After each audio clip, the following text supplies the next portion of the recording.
T4 here with another commentary. Wow, when was the last time I did one of those?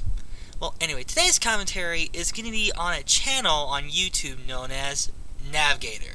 Yeah, I know it's part of the bandwagon, but you know what? Fuck it. Now, to those of you who are new to YouTube, here's what Navgting is. It's a production company that has its own channel on YouTube with the same name. Well, Navgting. One of the shows they produced was entitled Gaming in the Clinton Years. It's a series of short video game reviews from the later half of the 1990s. The reviews often contained huge errors concerning the game's review. The commentary ranges from cringeworthy to so bad it's good quality, and pointless stuff added in to pad out the review, if you can even call it that. The guy you hear that narrates in each and every one of the reviews is named George Wood. Nowadays, he holds the CEO position in Navgting's parent company. If any of you watched videos from Retsuprey, you know exactly what I'm talking about. Now, a lot of people are going to ask this one question. Did this ever air on television? Well, the fact of the matter is, yes it did. There's no definite sources on the internet, but several comments on the video and on various forums suggest that the reviews were made as segments for a TV show called Flights of Fantasy. It was broadcasted on a public access channel in Maryland, United States.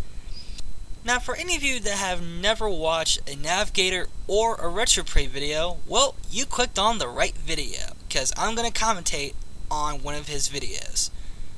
Or one of their videos. You get the idea.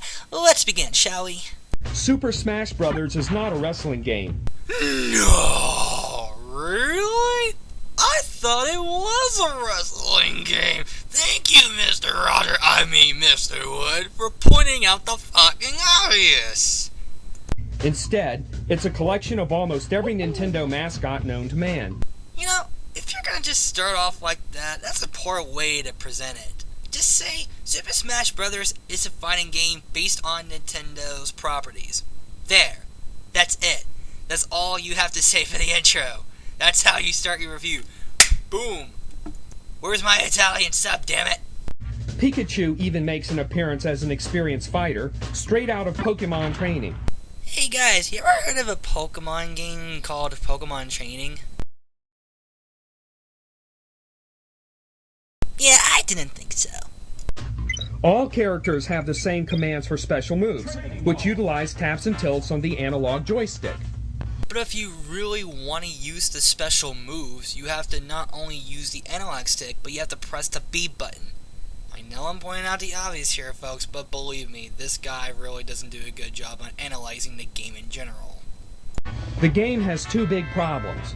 Wait, before he says anything at all, let me state two big problems I have with this game.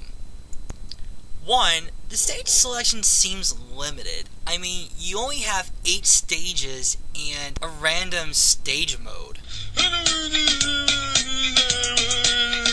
Then again, it was Hal's first game on the Smash Brothers series, so I'll let that slide.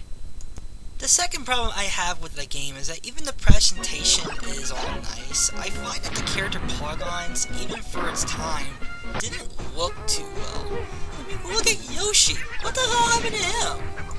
And don't tell me it's because of the limitations of the Nintendo 64. Look at Yoshi's story. He looks just fine. Why the hell does he look like this? What? Why? Okay, that's my two big problems out of the way. Let's see what George Wood has to say. First, you have to reset the game to change characters. Second, you can't change direction in midair. These flaws are significant enough to detract from the game's overall. Whoa, stop. You have to reset it to change character? No! Who freaking told you this? But, no! Any child that grew up with this game knows how to reset to the character selection screen without even resetting the freaking console. At all.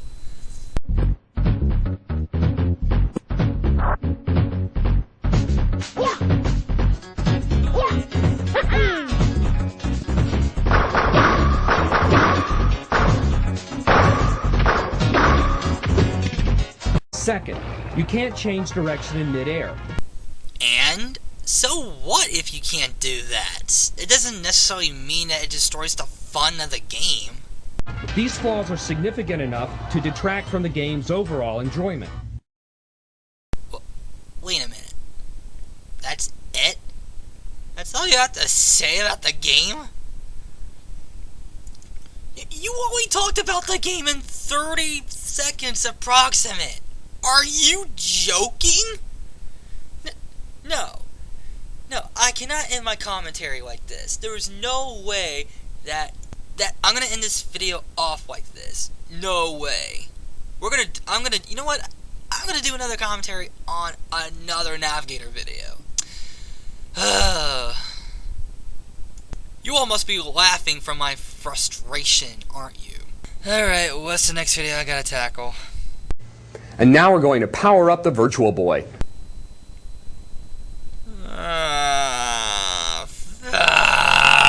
Virtual Boy has three major components: the stand, the head unit, and the controller. The stand is packed flat, so you want to take the stand, spread it open, and then set it firmly on the table with the feet facing forward for support. The head unit has got to be connected with the controller, so insert the controller into the spot on the head unit and you're ready to go. Now, take your head unit, place it into the support bracket. You want to be very careful and do it gently from the back. So you tilt it in first, then push it down. There's a little spring in the back here that you can push down to open up the support bracket so it doesn't go in tightly. Release the Are spring, you showcasing on how to set up the Virtual Boy? Here on the side. Once you feel tension, You can't be just turn it serious. slightly upwards until it catches. You don't need a lot of tension here. It just No, like, seriously, why is this needed? This is something that you could get from an instruction manual when you get the Virtual Boy.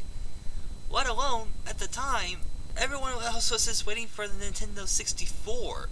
This Virtual Boy was just a major failure for Nintendo. The 3D effect really hurts your eyes, and some of the games were very minuscule. And there was like only a few good games you can get out of it. It has some of the worst hardware designs in any invention ever, even outside of the video game industry itself. The next thing you want to do is load in your batteries. Your batteries are in the controller and the front panel. Press the panel down, gently push it up, and your batteries will load into the slot here, 3 up and 3 down. Wait! 6? 6 AA batteries? My god, I thought the Sega Game Gear was bad, but at least that one was at least portable. This one is just... those batteries are just used for the freaking controller. Push it down, click it in place, and then you're ready to go. The final thing is to put your game cartridge into place. The game cartridge goes into the slot underneath the Virtual Boy. No, really? I thought you put a Virtual Boy game inside of a VCR, or you just put it in a toilet bowl and you flush it down the toilet. Thank you, Captain Obvious. Not really. Now you have to be careful when you push the game cartridge in. You want to make sure that it connects firmly all the way in the back, because if it doesn't connect properly, when you turn it on, you won't get anything. So you want to make sure that the game cartridge is in place properly, so when you turn it on, you hear it. I think you mean when you turn it on, you should see the Virtual Boy logo. You don't just hear it. Virtual Boy does not have a video output port because it would only send out the signal of one of the layers of the 3D graphics. Remember, the images of Virtual Boy are created by your eyes, which combine two separately projected LED images from both sides. What we're showing you here is some exclusive footage of some of the upcoming Virtual Boy games. We obtained this footage with our cameras at E3, so please be aware that the images captured here do not in any way recreate the actual three-dimensional elements of the game's graphics and gameplay. So instead of using gameplay footage, we decided to use our mediocre cinematography to show you these footages. Totally radical! So far, we've played Mario's Tennis, Galactic Pinball, Red Alarm, and Tolero Boxer, so stick around and see our ratings on all these games and more. Okay, now that we got the Virtual Boy out of the way... Do you like cheese, folks? Well, that's what you'll get in Mario's Tennis.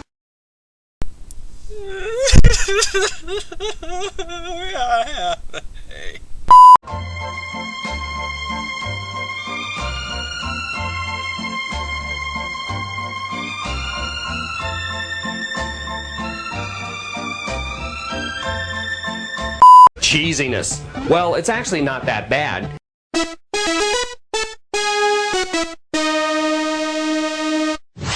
Ah, my eyes! They burn! It's just disappointing that this game is the one that comes with the system. The game doesn't even use many of the 3D graphic techniques that make Wario's Cruise shine. But Navgator, it is totally 3D. Maybe because you got old. Wait a minute. Wario's Crew? You mean Virtual Boy Wario Land or something? My god, dude, be precise with your titles. Sheesh. The setup of the game is very much like Super Mario Kart. There are fast players who are weak and slow players who are strong. Yoshi is one of the best players available. However, Virtual Boy's technology is so amazing that it's a shame this game doesn't show it off. Fans of fighting games who own Virtual Boy should check out Tolero Boxer. You play a robot boxer who, well, boxes. Imagine that. You have to outpunch the other more sophisticated or advanced robots in order to save your skin, or metal plating rather. To casual players, Tolero Boxer is not very appealing. Although it makes fairly good use of Virtual Boy's 3D capabilities, it does not even compare to Red Alarm, a game which is much more exciting. Tolero Boxers is in stores now. You know, I would say a witty remark regarding this game and this portion of the quote review unquote, but it doesn't look that bad of a game to me. So far, it's probably one of the few good Virtual Boy games out there. Because for one thing, it utilizes a first-person perspective, which utilizes the concept of a virtual reality. So far, Red Alarm is the best Virtual Boy game there is, but Wario Cruise will probably top it when it comes out. Similar to Star Fox for the Super NES, Red Alarm is a 3D flight game that mesmerizes all who play it. The depth of the 3D graphics is outstanding. And then your eyeballs would scream in agony Craft as you explore each level. Some reviewers have complained about the lack of solidity in any of the surfaces, but the wireframe style of graphics make it seem like you're flying through a glass corridor. Cool. Red Alarm is a must-have. The bosses are cool, the levels are cool, the whole game is cool. Pinball turns 3D in Galactic Pinball. The game is pretty cool. You can shake or tilt the playing area in order to cheat, and each level contains a surprise that is revealed once you get the puck to go into certain places. Spoiler alert, it's a pinball game, nothing special. Okay, now I can get to my conclusion.